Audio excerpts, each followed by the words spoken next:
Hello, today our first lecture will be about the impulse functions, which we also call them Dirac delta functions. Probably you heard it before. And how we can define these functions? Here is it. This is the definition of that function. It's piecewise continuous, as you can see, and it's given as like that actually. So when t is from minus 1 over n to 1 over n, the function is n over 2, and otherwise it is 0. So let's try to plot it and see how does it look like. As you can see here, when n is 1, minus 1 to 1. And when n is 1, the value of our function is 1 over 2. So from minus 1 to 1, the value of our function is 1 over 2. And when n is 2, minus 1 over 2 to 1 over 2 in here, the value of the function is increasing 2 over 2, 1. And when n is getting higher, let's say when n is 4, so the interval on the x-axis is getting smaller, but the value of f function is getting bigger. And when n is going to infinity, it will be like a function, like a tower. So it's getting increasing and increasing, and it has the highest value when n is approaching to 0, as you can see, right? And n is a positive integer, don't forget that it is not 0. So what is the area under this function? How can we find that? We can find it by taking the integral. So from minus 1 over n to 1 over n, g of t dt. G of t is n over 2 and it's 0 otherwise, so it will be 0 there too. So the integral of n over t, nt over 2, nt 1 over n, it will be 1 over 2 minus 1 over 2, it will be 1. So as you can see, the area under the impulse function or Dirac delta function is 1. And what is the Laplace of this function? So this is a general Laplace transform that we will apply most of the time.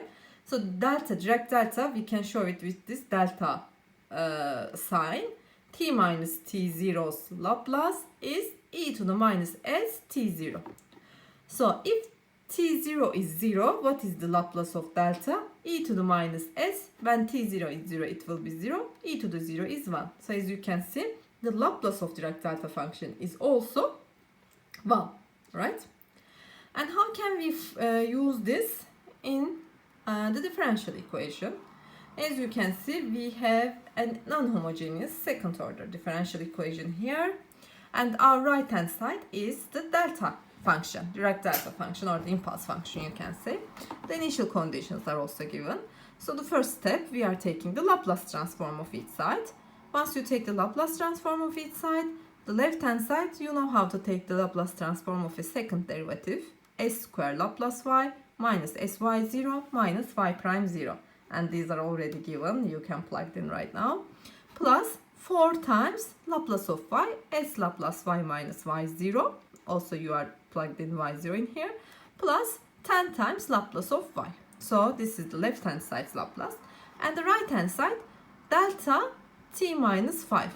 Delta t minus 5's Laplace, e to the minus s t0. So e to the minus s t0 in this case is the shift that t has 5. So it is minus 5s. This is the right hand side Laplace. And now you will collect Laplace term one side, other terms on other side. Laplace term, we have 2s square here, we have 4s here, we have 10 here. And non-Laplace term, these are all 0, so we have only e to the minus 5s on the right hand side. And now you are dividing by the coefficient of the Laplace term, so that Laplace term is staying alone here. And by taking the inverse Laplace, you can find your solution y. And at that point, the problem is how you can take the inverse Laplace transform of this function. We already talked about that. Make sure that you do enough practice.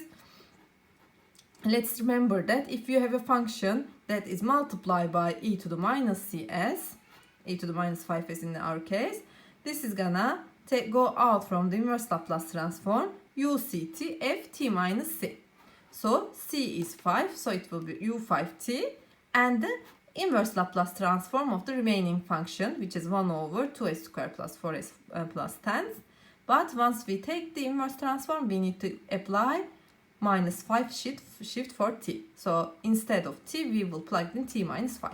Okay, but first we need to take the inverse Laplace transform of this function. And for that function, if you look at it, you can rewrite this function as 1 over 4, 2 over, we multiply each part by 2, that's why this is 1 over 4, s plus 1 square over 4. And as you can see, this is like 2 over s square plus 2, and this is the inverse Laplace transform of sine function. Since there is a shift, this shift also can go out as e to the ct, and our shift is like minus 1, so this will be e to the minus t sine 2t, right? And remember that we need to apply t minus 5 shift from there. That's why e to the minus t minus 5 sine 2 t minus 5. Wherever we see t, we need to plug in t minus 5. And you can write this function. u5 is, you know that before 5 it will be 0, after 5 it will be 1.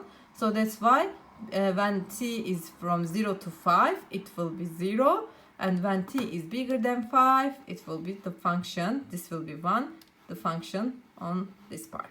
Okay, and you can try to plot it, this function, and this is what you will see. Until 5 it's 0, after that it is that function. It's like a switch on, remember that. Okay, and another example, this time we have two Dirac delta functions. The idea is same, take the Laplace transform of each side. Here second order Laplace transform and the Laplace of y, and right hand side e to the minus pi over 2s, e to the minus 2 pi s. That's it. Collect the Laplace term, s square plus 1, and the other term, this s is gonna come to the right hand side, and there divided by s square plus 1, the coefficient of Laplace, make the Laplace alone, take the inverse Laplace transform. The idea is all same as you can see, just you need to be able to take these inverse Laplace transforms. That is the most tricky part. This one, what you are already familiar, cosine t. This one, e exponential can go out as u pi t, and the remaining is again sine t, and what you need to do is just plug in t minus pi over 2 for t, so it will be sine t minus pi over 2, and that part also sine t minus 2 pi this time, and this is, remember that cosine t, and this is sine t, and if you write that, you can write the solution like that, and if you want, you can even write this solution as piecewise continuous, because 0 to pi over 2, this function will be 0, pi over 2 to 2 pi, both is 0 before pi over 2, pi over 2 to 2 pi, just that one is 0, and after 2 pi both is non-zero, so that's why you can write it. So cosine t when t is less than pi over 2, because this and that both is 0, right? Pi over 2 is smaller than 2 pi, and when pi over 2 to 2 pi, this time this is not 0, but this one is 0, this is 1, that's why you have cosine t minus cosine t, which is 0 you will have, right? And after 2 pi, both is non-zero, these are gonna be 1, cosine t minus cosine t sine t. So you can write your function like that. As you can see, it is an easy function, you can plot it by yourself, right? That's it. I will upload you more examples about that, and of course you will have your homework about this section. Okay, bye.